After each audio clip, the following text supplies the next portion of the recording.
Shalom, shalom, kalalal, Yahweh Bahashem Yahushai. All praises, glory, and honor due unto Yahweh Bahashem Yahushai, Bahashem Rakah HaKadosh. Double honors to the apostles and elders of Great Millstone of GMS that do rule well and that do teach well and that have taught me this truth. To you I say shalom, and shalom unto the hopeful elect. This is going to be a part 2 of the video that I did back on April 30th, 2025. All roads lead to the MOTB. So it's going to be part 2 to that. And it stems from, well, really this article today. Tether CEO Paul Ardino, many European banks will blow up in the next few years. You notice in the last video, we looked at Eric Trump, the statement that he made. He said that banks could become extinct in 10 years. So this guy's saying the exact same thing for the European banks. And this is CEO Paulo Ardino, and he runs the company Tether, which Tether is a cryptocurrency. So this guy, he's an insider, and he has some information, and the information that he has is solid, especially when you filter it through the scriptures, because the scriptures talks about economic collapse and how all roads lead to the MOTB, which is the mandatory chipping, the charagma, man. And you're seeing it. So these banks are going to become obsolete. So he's going into that as well. 9 signs that conditions are ripe for a major economic crisis in the United States. The 9 signs, which you'll read some of them and then get some scriptures. I'll read this. For years, our economy and our financial markets have been artificially propped up. Since 2008, politicians in Washington have added about $26 trillion to the national debt, and bureaucrats at the Fed have pumped trillions of freshly created dollars into the financial system. If we could go back and undo just those 2 things, we would be living in an economic horror show right now. Piling up the largest mountain of debt in the history of the world has enabled us to live way, way beyond our means. That's true. And rightfully so, because that's how the Lord set it up on the left-hand side, pursuant to Revelation 18. Going into that horror, right? Let me see if I can get that. Revelation 18.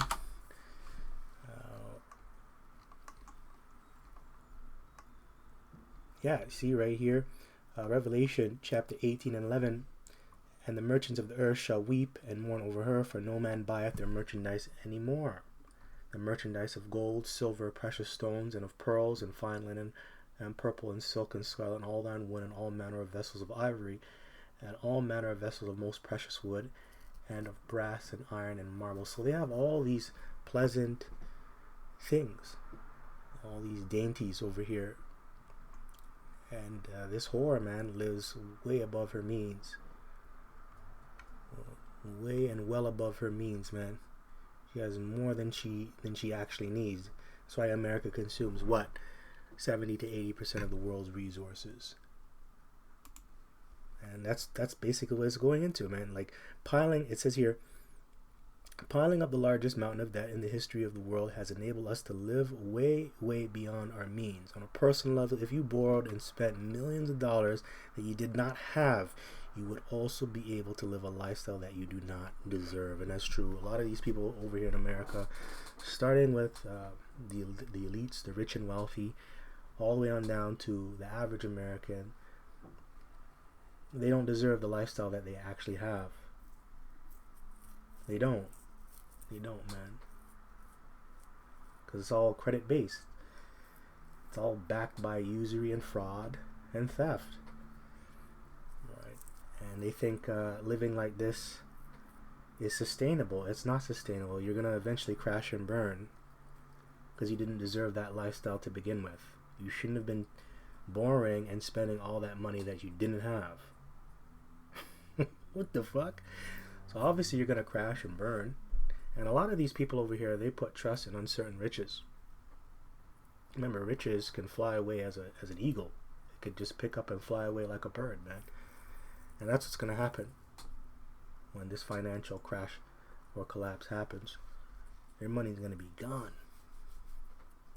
Your money's going to be gone. Now it says, debt is extremely seductive because it is a way to make the present a lot more pleasant. But there is also a price to be paid in the end. And you guys are going to reap what you sow.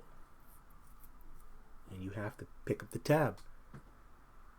And you have to be held accountable for your actions. You have to be. You have to be.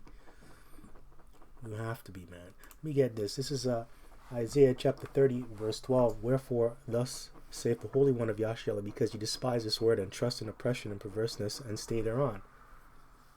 Yeah, man. That's why you spend more than you have, you borrow more than you have, and then you can't pay it back. And that shows that you despise this word, because that's not how the Lord operates. You're supposed to live within your means. When you go into the word, that's what it teaches you. You know, that's what, especially Yahushua, he taught us how to be practical, to live practical in all things. You know, when you live your life and when you enforce the law and things of that nature. Yahushua, he didn't live above his means. And trust in oppression and perverseness and stay thereon. People trust in oppression and perverseness. You trust in a broken system. You trust in living above your means and thinking that it's sustainable. Right? And stay thereon. Therefore this iniquity shall be to you as a breach ready to fall, swelling out in a high wall, whose breaking cometh suddenly at an instant. Yeah. Trust in oppression and perverseness. Trusting in a system that will never be fixed. Trust in a system that's broken. So you're not going to get good results.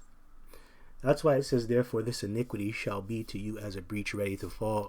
That iniquity is really you being in the condition without having the law. And that brings forth wickedness. The way how banking is done, it's really done through iniquity, because it's all based upon usury, theft, and fraud. Right, this is really fraud, man. Right, you borrowed and spent millions of dollars that you did not have, and now you can't pay it back, and now you're stuck. That's actually fraud. That's actually usury. In order for you to do something like this, that's fraud and usury. All right? That's fraud and usury. The Lord don't like that. Remember, the scripture says the wages of sin is death. You know, when you sin, it's like debt. Debt and death. That's what it is. When you sin, you're in debt. Hold on, let me see if I can get something here.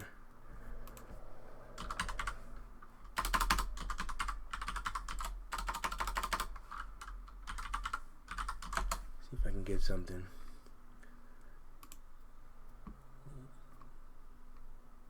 Hold on.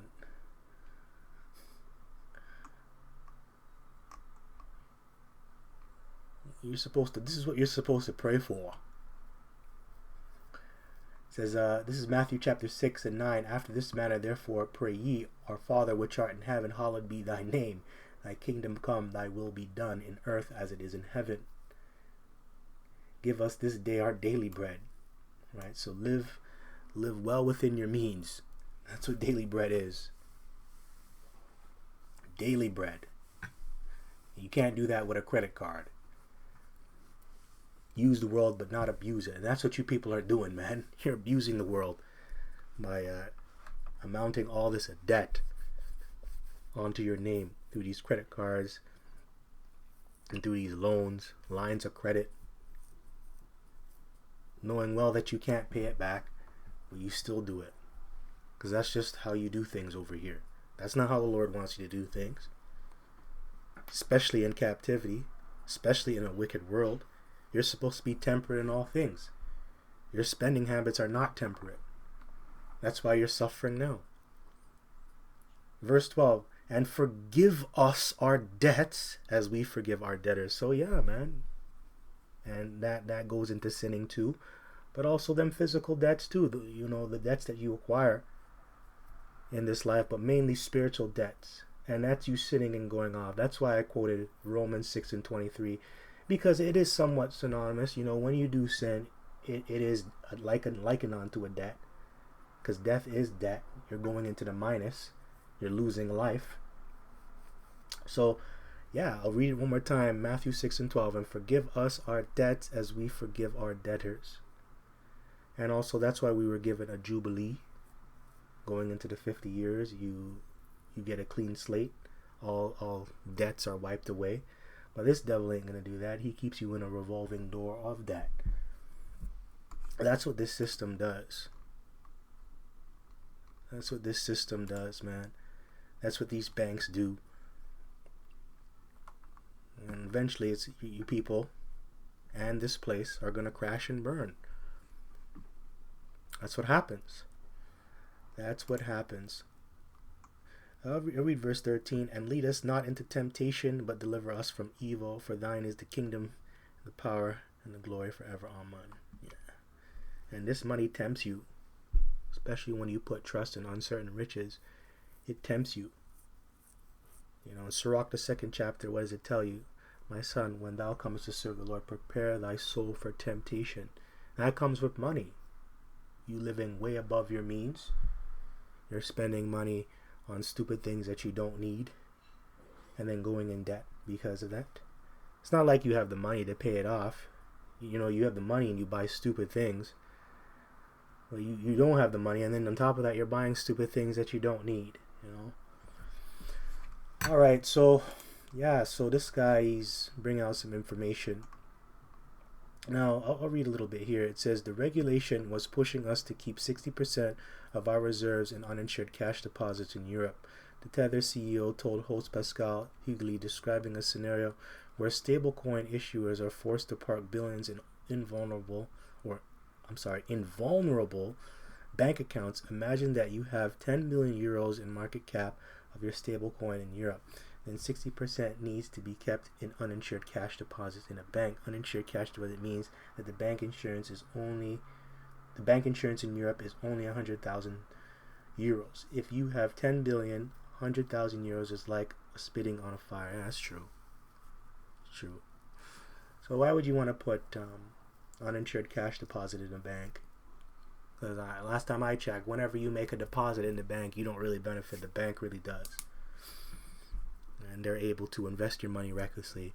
And when they invest it recklessly and they lose, they're not liable for your loss. So why would you trust in a system like that? Uninsured cash deposit. That's not a good thing. Why would you trust in that? That's because you people trust in oppression. And the Lord has given you up onto strong delusions, man, that you should believe a lie. You're lying to yourself if you believe in this system and you believe that this system is going to change and get better. This system's broken and it can't be fixed because it's based upon usury, fraud, and theft. Last time I checked, when you go into the scriptures, those things are not good. You get punished for those things, for fraud, theft, and usury. You get punished for that. We get this.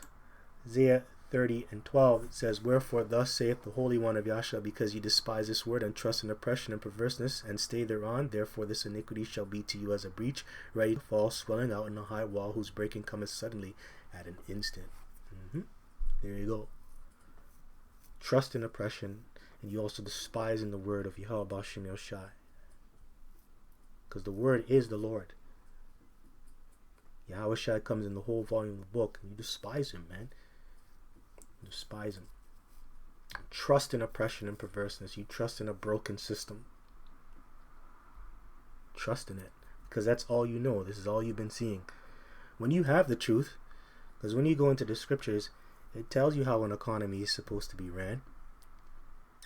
That's why you call it the Hebrew economy. That's all found in the law. And the banking system is not based on biblical law. It's based upon man-made laws. And man-made laws are demonic. And wicked, man. Usury, theft, and fraud. Therefore this iniquity shall be to you as a breach ready to fall.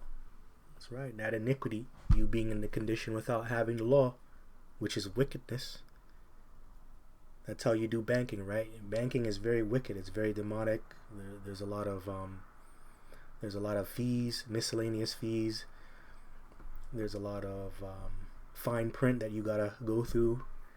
Sometimes you don't understand what you're signing on, because you're not a lawyer. You're not really strong enough to read the contract that you're making with these devils.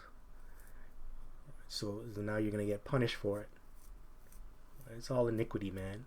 It's all wickedness, trapping you up in these revolving loans, revolving debt. It just sucks. It's just debt after debt. It's not easy, and it's almost impossible to be debt free. Almost impossible, especially with people who don't have money. All right, man. So I'm gonna move on. I had enough of that. So this is Psalms chapter 62, verse 10. Trust not in oppression, and become not vain in robbery. If riches increase, set not your heart upon them. That's true, and people are doing the exact opposite of what this precept is saying. People do trust in oppression. People have become vain in robbery, theft, usury. If riches increase, set not your heart upon them. That's right. Your riches have increased in America by these different credit cards and loans that you have. You people got silly. Instead of using that money to invest in the Lord, you've invested in this world. The Lord speaks on that when you go into 1 Timothy. I have it here. See, I have it here. Just see if this is still recording. Okay, it's still recording.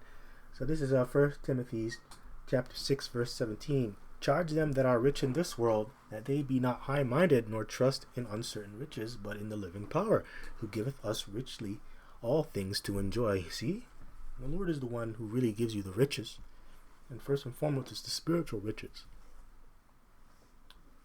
Spiritual riches. But a lot of people take that for granted. They actually despise the word. You know how you know that? When you go out there and you tell people the truth, they get angry at you for telling them the truth. That's in Galatians, the 4th chapter. It says, have I become your enemy because I have told you the truth?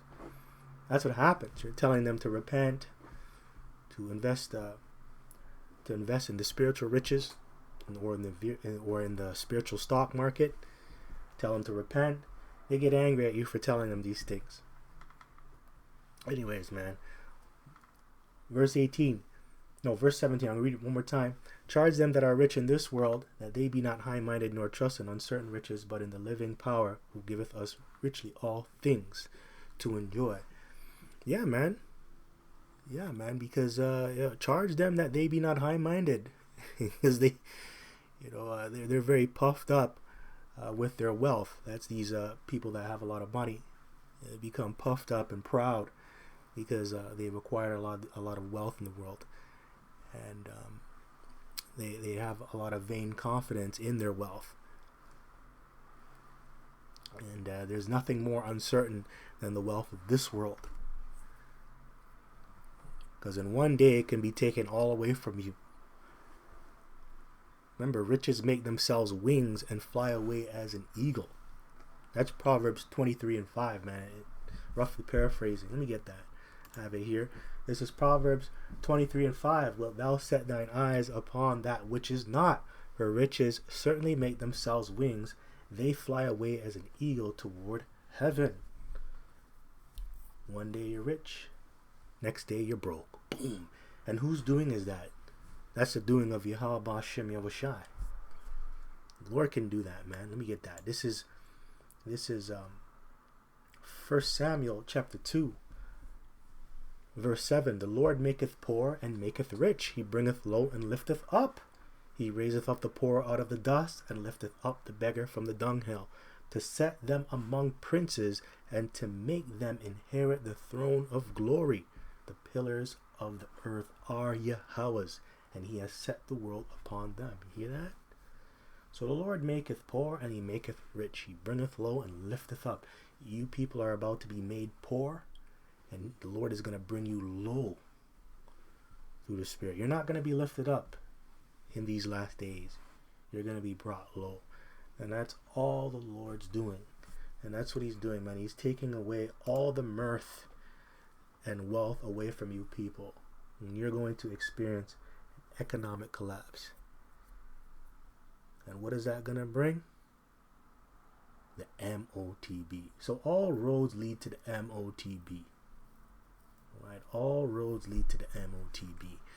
It's inevitable. It's going to happen. But yeah, don't trust in uncertain riches, man. You know what you should be putting your trust in? You should be putting your trust in the spiritual stock market on the right hand side. Yahweh Shemel Shai's spiritual stock market. That's why it says in Matthew chapter 6, verse 19. It says, "Lay not up for yourselves treasures upon earth, where moth and rust doth corrupt, and where thieves break through and steal. But lay up for yourselves treasures in heaven, where neither moth nor rust doth corrupt, and where thieves do not break through nor steal. For where your treasure is, there will your heart be also." So you got to lay up them treasures in the spirit realm, in heaven. Because that's what's going to keep you stable in these last days. Isaiah 33:6, "For wisdom and knowledge shall be the stability of thy times, and the strength of thy salvation." So the wisdom and knowledge, that's the true riches. And that starts with the name of Yahweh Shemel Shai. And then it follows through by you going out there and putting in work. Going out into the highways and byways. Just being a good Israelite.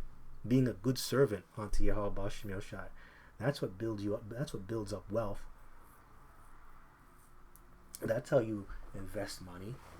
And it's going to pay off, man. All the things that you did for Yahweh Shemel Shai by being obedient is going to pay off. It is going to pay off. Because these people are not going to be protected when all hell breaks loose or when that financial collapse comes, man.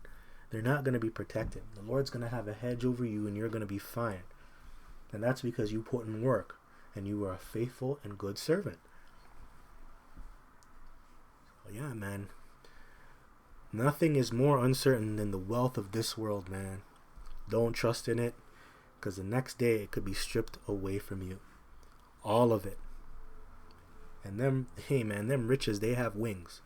Just like what we read in probably the 23rd chapter. Them riches have wings. They'll fly away. And once it's gone, it's gone. When you see a bird flying in the sky, it goes farther and farther until it disappears, man. When you see it flying away, it's gone. And you can't catch it because it's in the air. It's gone. It's gone. It's gone. So what should you be investing in? You should be investing in the things that are not in this world, which is the spiritual things. Can't stress that enough. Now here are some of the 9 signs. It says, this is number 1, during the first 3 months of this year, which was before the trade war erupted, U.S. GDP was contracting at a 0.3% annual rate. So this is going into the GDP. Oh, it's not as good anymore. So that's GDP. Consumer confidence is absolutely plummeting. I guess people don't want to buy as well. Consumers are not really happy. But yeah, anyway, that's number 2, consumer confidence. 3 major layoffs are being announced on an almost daily basis. So yeah, all these big companies are laying people off. Number 4, according to the executive director of the Port of Los Angeles, incoming cargo volume will be down more than 35% next week compared to a year ago. I guess things coming in and going out of the country, that's low. All the cargo is down. So I guess things are not coming in and going out as much as they did. That's not good. Number 5, it is being reported that container bookings from China to the United States have fallen by as much as 60%. Yeah. And the United States relies on China for a lot of things. A lot of things, right? That's not good. Number 6, Apollo Global Management is warning that mass layoffs in the trucking industry are imminent. Yeah, truckers are very important. Truckers get all the goods from point A to point B. Truckers are very important. Yeah, truckers are very important. Very important. The trucking industry has been dwindling, has been going down, and it's only getting worse. Truckers are very important. Number 7, one recent study found that a whooping 74% of all U.S. workers are currently living paycheck to paycheck. Yeah. Paycheck to paycheck, not good. Can't afford anything. Yeah, can't afford anything. Paycheck to paycheck. Yeah, because the standard of living goes up higher, but your wages don't. Yeah, I believe the average family in the United States doesn't have $2,000 in their bank account to cover an emergency, an unexpected emergency. Yeah, so everybody's just living paycheck to paycheck. That's not good. Just working to be broke. Working to be broke. It's the majority of people out here now, especially in the United States. Number 8, student loan delinquencies in the U.S. have soared into unprecedented territory. Yep, yeah, because college and university is a scam. You go to university and college, you get a degree, which you paid money, which you took a loan out for, by the way, and that's hundreds and thousands of dollars. And then you come out of school, you don't get the job in your field, and now you're working minimum wage. Now you can't pay that debt off. You're never gonna pay it off. So yeah, man, student loan debt is very, very serious. Yeah. So let me read a little bit. If this wave of delinquencies continues, the Education Department has warned that 10 million borrowers, nearly a quarter of the total, could be in default within a few months. Yeah, student loan debt. Number 9, almost a quarter of all U.S. adults are currently facing unmanageable debt levels, and this is just debt in general. Alright, so it's just debt. So that's 9 signs. 9 signs that conditions are ripe for a major economic crisis in the U.S. And it's going to happen. These are all the signs, So right now we're in a recession, and that's going to turn into a depression. I'm going to go through what happened. You're going to experience the same things that happened in the 1930s. Going into the Great Depression. There's going to be another Great Depression, and it's going to be far more catastrophic and worse, because people have been living the high life for a very long time, and they wouldn't know what to do. They don't understand hard times, and who knows how they're going to react. So it's, I'm predicting most likely it's going to get worse, and that's coming from a spiritual perspective, because that's what the scriptures goes into. So it's not looking too good.